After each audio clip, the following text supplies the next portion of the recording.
ತರಕಾರಿ ಕಾಳುಗಳನ್ನು ತಿಂದು ತಿಂದು ಬೇಜಾರಾಗಿದೆ ಅನ್ನೋವಂಥ ಸಮಯದಲ್ಲಿ ಈರುಳ್ಳಿ ಮತ್ತು ಟೊಮೊಟೊನ ಬಳಸ್ಕೊಂಡು ಹೋಟೆಲ್ ಶೈಲಿಯ ಒಂದೊಳ್ಳೆ ಗ್ರೇವಿನ ಮನೆಯಲ್ಲೇ ಯಾವ ರೀತಿಯಾಗಿ ಮಾಡ್ಕೊಳ್ಳೋದು ಅಂತೇಳಿ ನೋಡ್ಕೊಳ್ಳೋಣ. ತುಂಬ ಸುಲಭವಾಗಿರುವಂಥ ವಿಧಾನದಲ್ಲಿ ಮಾಡ್ಕೊಳ್ಳೋದು, ಅದರ ರುಚಿ ಮಾತ್ರ ಯಾವುದೇ ರೀತಿಯ ಒಂದು ರೆಸ್ಟೋರೆಂಟ್ಗೂ ಕಡಿಮೆ ಇಲ್ಲ ಅಂತಲೇ ಹೇಳ್ಬೋದು. ಹಾಗಾದರೆ ಯಾವ ರೀತಿ ಮಾಡ್ಕೊಳ್ಳೋದು ಅಂತೇಳಿ ನೋಡ್ಕೊಳ್ಳೋಣ. ಒಂದು 2-3 ಟೀ ಸ್ಪೂನ್ ಆಗೋಷ್ಟು ಎಣ್ಣೆನ ಬಾಣಲಿಗೆ ಹಾಕ್ಕೊಂಡಿದ್ದೀನಿ. ನಂತರ ನೋಡಿ, ಮೀಡಿಯಮ್ ಸೈಜಿನ ಈರುಳ್ಳಿ, ತುಂಬ ದೊಡ್ಡದೇನು ತೊಗೊಂಡಿಲ್ಲ, ಮೀಡಿಯಮ್ ಸೈಜಿನ ಈರುಳ್ಳಿ ಒಂದು 6-7 ಈರುಳ್ಳಿನ ಈ ರೀತಿ ಉದ್ದುದ್ದನಾಗಿ ಕಟ್ ಮಾಡಿ ತೊಗೊಂಡಿದ್ದೀನಿ. ಸ್ವಲ್ಪ ದಪ್ಪನಾಗಿಯೇ ಕಟ್ ಮಾಡ್ಕೊಂಡಿದ್ದೀನಿ. ಅದ್ರ ಜೊತೆಗೆ ಒಂದು 4-5 ಹಸಿರು ಮೆಣಸು, ಅದನ್ನು ಮಧ್ಯದಲ್ಲಿ ಕಟ್ ಮಾಡಿಬಿಟ್ಟು ಹಾಕ್ಕೊಂಡಿದ್ದೀನಿ. ಇದನ್ನು ಸ್ವಲ್ಪ ಫ್ರೈ ಮಾಡ್ಕೊಳ್ಬೇಕು. ಆ ಒಂದು ಹಸಿ ವಾಸನೆ ಎಲ್ಲ ಹೋಗಿಬಿಟ್ಟು ನೋಡಿ ಈ ರೀತಿ ಕಲರು ಚೇಂಜ್ ಆಗುತ್ತೆ. ಇಲ್ಲಿ ತನಕ ನೀವು ಫ್ರೈ ಮಾಡ್ಕೊಳ್ಬೇಕು. ಆನಂತರ ಒಂದು 3/4 ಭಾಗದಷ್ಟು ಈ ಒಂದು ಮಿಶ್ರಣವನ್ನು ತೆಗೆದಿಟ್ಕೊಳ್ಬೇಕು. ಹಸಿರು ಮೆಣಸು ಏನಿತ್ತು ಎಲ್ಲನೂ ತೆಕ್ಕೊಳ್ತಾ ಇದ್ದೀನಿ. ಸ್ವಲ್ಪ ಪ್ರಮಾಣದಲ್ಲಿ ಅಂದರೆ ಒಂದು 1/4 ಭಾಗದಷ್ಟು ಈರುಳ್ಳಿನ ಇನ್ನು ಸ್ವಲ್ಪ ನಾನಿಲ್ಲಿ ಫ್ರೈ ಮಾಡಲಿಕ್ಕೆ ಹಾಗೇ ಇಟ್ಕೊಂಡಿದ್ದೀನಿ. ಅದರಲ್ಲಿ ಒಂದು 4-5 ಗೋಡಂಬಿ ಹಾಕ್ಕೊಳ್ತಾ ಇದ್ದೀನಿ. ಹುರಿದು ಸಿಪ್ಪೆ ತೆಗೆದಿರೋ ಅಂಥ ಒಂದು ಕಡಲೆ ಬೀಜ ಏನಿರುತ್ತೆ, ಅಂದರೆ ಶೇಂಗಾ ಏನಿರುತ್ತೆ, ಅದನ್ನು ಕೂಡ ಹಾಕ್ಕೊಂಡಿದ್ದೀನಿ.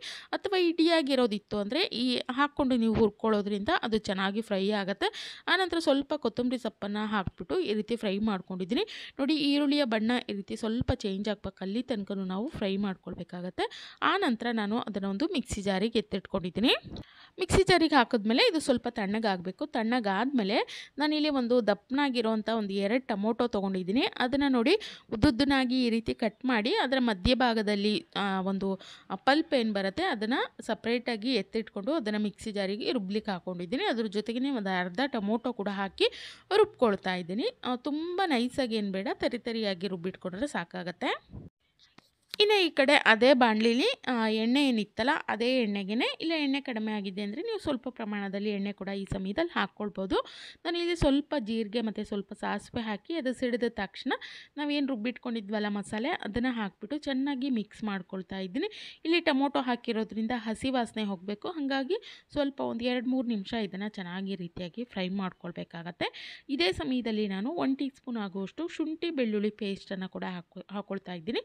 ಅಥವಾ ಶುಂಠಿ ಬೆಳ್ಳುಳ್ಳಿ ಹಾಕ್ಕೊಳ್ತೀವಿ ಅಂದರೆ ನಾವು ಹುರ್ಕೊಂಡ್ವಲ್ಲ ಕೊನೆಯಲ್ಲಿ ಸ್ವಲ್ಪ ಈರುಳ್ಳಿ, ಆ ಸಮಯದಲ್ಲಿ ಶುಂಠಿ ಬೆಳ್ಳುಳ್ಳಿ ಫ್ರೈ ಮಾಡ್ಕೊಂಡು ಕೂಡ ನೀವು ರುಬ್ಕೊಳ್ಬೋದು.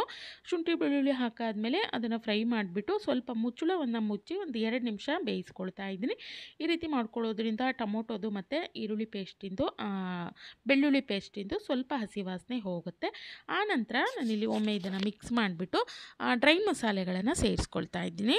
1 ಟೀ ಸ್ಪೂನ್ ಆಗುವಷ್ಟು ರೆಡ್ ಚಿಲ್ಲಿ ಪೌಡರ್ ಹಾಕ್ಕೊಳ್ತಾ ಇದ್ದೀನಿ. 1 ಟೀ ಸ್ಪೂನ್ ಆಗುವಷ್ಟು ಧನಿಯಾ ಪೌಡರ್ ಹಾಕ್ಕೊಳ್ತಾ ಇದ್ದೀನಿ. ಒಂದು 1/4 ಟೀ ಸ್ಪೂನ್ ಆಗುವಷ್ಟು ಜೀರಿಗೆ ಪೌಡರ್ ಹಾಕ್ಕೊಳ್ತಾ ಇದ್ದೀನಿ. ಸ್ವಲ್ಪ ಅರಿಶಿಣದ ಪುಡಿ ಮತ್ತು ಕೊನೆಯಲ್ಲಿ ಸ್ವಲ್ಪ ನಾನಿಲ್ಲಿ ಗರಂ ಮಸಾಲ ಹಾಕ್ಕೊಂಡು ರುಚಿಗೆ ತಕ್ಕಷ್ಟು ಉಪ್ಪನ್ನು ಸೇರಿಸ್ಕೊಂಡು ಇದಷ್ಟನ್ನು ಒಮ್ಮೆ ನಾವು ಈ ರೀತಿ ಮಿಕ್ಸ್ ಮಾಡ್ಕೊಳ್ಬೇಕು. ಆ ಒಂದು ಮಸಾಲೆಗಳ ಸ್ವಲ್ಪ ಹಸಿ ವಾಸನೆ ಎಲ್ಲ ಹೋಗಿ ಎಣ್ಣೆಯಲ್ಲಿ ಫ್ರೈ ಆಗಬೇಕು. 1 ನಿಮಿಷ ಇದನ್ನು ಹಾಗೆಯೇ ಎಣ್ಣೆಯಲ್ಲಿ ಈ ರೀತಿ ಫ್ರೈ ಮಾಡ್ಕೊಳ್ಬೇಕು. ಇನ್ನು ಕೊನೆಯಲ್ಲಿ ನಾನು ಸ್ವಲ್ಪ ನೀರನ್ನು ಹಾಕ್ಕೊಳ್ತಾ ಇದ್ದೀನಿ. ಒಂದು ಅರ್ಧ ಕಪ್ ಆಗುವಷ್ಟು ನೀರನ್ನು ಹಾಕಿಬಿಟ್ಟು ಇದನ್ನು ಚೆನ್ನಾಗಿ ರೀತಿಯಾಗಿ ಮಿಕ್ಸ್ ಮಾಡ್ಕೊಳ್ಬೇಕು.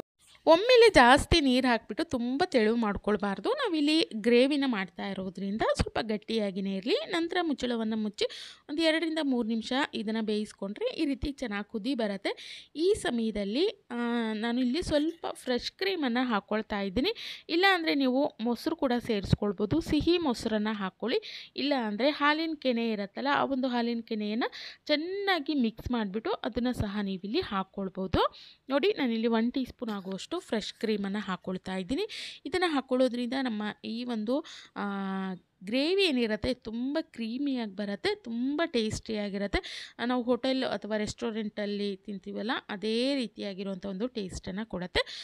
ಅದನ್ನು ಹಾಕ್ಬಿಟ್ಟು ಚೆನ್ನಾಗಿ ಮಿಕ್ಸ್ ಮಾಡಿ ಕೊನೆಯಲ್ಲಿ ನಾವೇನು ಹೆಚ್ಚಿಟ್ಕೊಂಡಿದ್ವಲ್ಲ ಟೊಮೊಟೊ ಮತ್ತು ಹುರಿದಿಟ್ಕೊಂಡಿರುವಂಥ ಈರುಳ್ಳಿ, ಅದನ್ನು ಹಾಕ್ಬಿಟ್ಟು ಮಿಕ್ಸ್ ಮಾಡ್ಕೊಳ್ಬೇಕು. ನೋಡಿ, ಈ ಒಂದು ಹದದಲ್ಲಿ ಇರಬೇಕು. ಹಾಗಾಗಿ ನೀರನ್ನು ನೋಡ್ಕೊಂಡು ಹಾಕ್ಕೊಳ್ಳಿ. ಎಲ್ಲನೂ ಮಿಕ್ಸ್ ಮಾಡಿಬಿಟ್ಟು ಮತ್ತೆ ಲಿಡ್ಡನ್ನು ಕ್ಲೋಸ್ ಮಾಡಿಬಿಟ್ಟು ಒಂದು 5-6 ನಿಮಿಷ ಇದನ್ನು ಮೀಡಿಯಮ್ ಫ್ಲೇಮಲ್ಲಿ ಬೇಯಿಸ್ಕೊಂಬಿಟ್ರೆ ತುಂಬ ರುಚಿಯಾಗಿರುವಂಥ ಒಂದು ಈರುಳ್ಳಿ ಟೊಮೊಟೊ ಕರಿ ಅನ್ನುವಂಥದ್ದು ರೆಡಿಯಾಗತ್ತೆ. ಮೇಲ್ಗಡೆ ನಾನಿಲ್ಲಿ ಸ್ವಲ್ಪ ಕಸೂರಿ ಮೇಥಿ ಹಾಕ್ಕೊಳ್ತಾ ಇದ್ದೀನಿ. ಟೇಸ್ಟು ಮತ್ತು ಸ್ಮೆಲ್ಲು ತುಂಬ ಚೆನ್ನಾಗಿರತ್ತೆ. ಕೊನೆಯಲ್ಲಿ ಸ್ವಲ್ಪ ಕಟ್ ಮಾಡಿರುವಂಥ ಕೊತ್ತಂಬರಿ ಸೊಪ್ಪನ್ನು ಹಾಕ್ಕೊಂಡು ಮಿಕ್ಸ್ ಮಾಡ್ಕೊಂಡ್ಬಿಟ್ರೆ ಹೋಟೆಲ್ ಶೈಲಿಯ ಒಂದೊಳ್ಳೆ ರೊಟ್ಟಿ ಚಪಾತಿಗೆ ಸರಿಯೊಂದುವಂಥ ಒಂದು ಕರಿ ಅನ್ನೋವಂಥದ್ದು ರೆಡಿಯಾಗತ್ತೆ. ನೋಡ್ತಾ ಇರ್ಬೋದು, ನೋಡಿದ್ರೇ ತಿನ್ನಬೇಕು ಅನಿಸುತ್ತೆ. ಅಷ್ಟು ಒಂದು ನೋಡಲಿಕ್ಕೆ ತುಂಬ ಚೆನ್ನಾಗಿ ಕಾಣಿಸುತ್ತೆ. ಜೊತೆಗೆ ತಿನ್ನಲಿಕ್ಕೂ ಕೂಡ ಅಷ್ಟೇ ರುಚಿಯಾಗಿರುತ್ತೆ. ಯಾಕಂದರೆ ನಾವಿಲ್ಲಿ ಮಾಡಿರೋವಂಥ ವಿಧಾನ ಕೂಡ ಆ ರೀತಿಯಾಗಿದೆ. ಜೊತೆಗೆ ಬಳಸಿರುವಂಥ ಪದಾರ್ಥಗಳು ಕೂಡ ಅಷ್ಟೇ ಟೇಸ್ಟಿಯಾಗಿ ಈ ಒಂದು ಕರಿಯನ್ನು ಮಾಡುವಂಥ ಪದಾರ್ಥಗಳಂತಲೇ ಹೇಳ್ಬೋದು. ಇನ್ನು ಇದನ್ನು ನೀವು ರೋಟಿ, ಚಪಾತಿ ಅಥವಾ ಬಿಸಿ ಬಿಸಿ ಅನ್ನದೊಟ್ಟಿಗೂ ಕೂಡ ತುಂಬಾ ಚೆನ್ನಾಗಿರತ್ತೆ. ಇನ್ನು ಪರೋಟೊ ಜೊತೆ ಕೂಡ ಚೆನ್ನಾಗಿರತ್ತೆ. ನಾನು ಈ ರೀತಿ ಯಾವುದೇ ಒಂದು ರೊಟ್ಟಿಗಳ ಜೊತೆ ಒಳ್ಳೆ ಕಾಂಬಿನೇಷನ್ ಅಂತಲೇ ಹೇಳ್ಬೋದು. ಇನ್ನು ಮನೆಯಲ್ಲೇ ಸಿಗೋವಂಥ ಪದಾರ್ಥಗಳಿಂದನೇ ಒಂದು ಒಳ್ಳೆ ಒಂದು ಕರಿಯನ್ನು ನಾವು ಮನೆಯಲ್ಲಿ ರೆಡಿ ಮಾಡ್ಕೊಳ್ಬೇಕು. ಪದೇ ಪದೇ ಅದೇ ಒಂದು ತರಕಾರಿ ಪಲ್ಯಗಳು, ಕಾಳು ಪಲ್ಯಗಳು ತಿಂದು ಬೇಜಾರಾಗಿದೆ, ಮಾಡಲಿಕ್ಕೂ ಬೇಜಾರಾಗತ್ತೆ ಅಂತಂದರೆ ಖಂಡಿತವಾಗ್ಲೂ ಈ ರೀತಿ ಕಲರ್ಫುಲ್ ಆಗಿರುವಂಥ ಈರುಳ್ಳಿ ಮತ್ತು ಟೊಮೊಟೊನ ಬಳಸ್ಕೊಂಡು ಮಾಡ್ಕೊಂಡಿರುವಂಥ ಕರಿಯನ್ನು ಒಮ್ಮೆ ಟ್ರೈ ಮಾಡಿ ನೋಡಿ, ತುಂಬಾ ಇಷ್ಟ ಆಗುತ್ತೆ. ಇನ್ನು ಇದು ದೋಸೆಗೂ ಕೂಡ ಅಷ್ಟೇ ಚೆನ್ನಾಗಿರುತ್ತೆ. ಚಪಾತಿ, ರೊಟ್ಟಿ, ನಾನು, ಪರೋಟ ಎಲ್ಲದಕ್ಕೂ ಕೂಡ ಒಳ್ಳೆ ಕಾಂಬಿನೇಷನ್ ಅಂತಲೇ ಹೇಳ್ಬೋದು. ಒಮ್ಮೆ ಟ್ರೈ ಮಾಡಿ ನೋಡಿ, ಯಾವ ರೀತಿಯಾಗಿ ಬಂತು ಅಂತೇಳಿ ಕಮೆಂಟ್ ಮಾಡಿ ತಿಳಿಸಿ. ಇದೇ ರೀತಿಯ ಮತ್ತಷ್ಟು ಹೊಸ ರೆಸಿಪಿ ವಿಡಿಯೋಗಳಿಗಾಗಿ ಮಾಯಾ ಜಗತ್ತು ಕನ್ನಡ ಯೂಟ್ಯೂಬ್ ಚಾನಲ್ಗೆ ಸಬ್ಸ್ಕ್ರೈಬ್ ಆಗೋದನ್ನು ಮರಿಬಾರ್ದು. Thank you. ನಾನು ಸಿಗ್ತೀನಿ ಮತ್ತೊಂದು ಹೊಸ ವಿಡಿಯೋದೊಂದಿಗೆ. ಹೋಗಿ ಬರಲಾ?